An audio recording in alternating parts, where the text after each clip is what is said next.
ایک قلم کی وجہ سے سینکڑوں میل کا سفر۔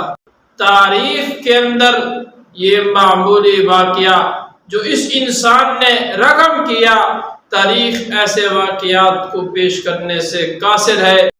عبداللہ بن مبارک کا سینکڑوں میل کا سفر، شام کے اندر ایک آدمی سے قلم لی لکھنے کے لیے، پھر وہ دینا بھول گئے تو شام سے واپس آ گئے، اور سینکڑوں میل شام سے دور جب پہنچے تو یاد آیا کہ میں نے تو یہ قلم کسی سے مانگی تھی۔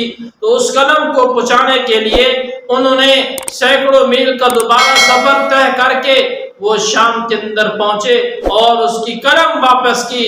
قلم واپس کرنے کے بعد اپنا سفر کو دوبارہ شروع کیا۔ تو دوستو، تاریخ کے اندر ایسے معمولی واقعات دنیا سن سکتی ہے، اور ایسے واقعات ہم پیش کرنے سے قاصر ہے۔ یہ انتہائی اللہ کا خوف اور دوسرے انسان کی اجازت کے بغیر چیز نہ اٹھانا اور اس کو واپس نہ کرنا۔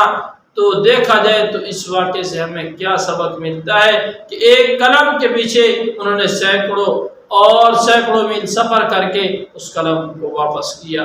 آج میں اور آپ بھی دوسرے کے حقوق ادا کرنے والے بن جائیں تو اللہ ہمیں بھی کامیاب و کامران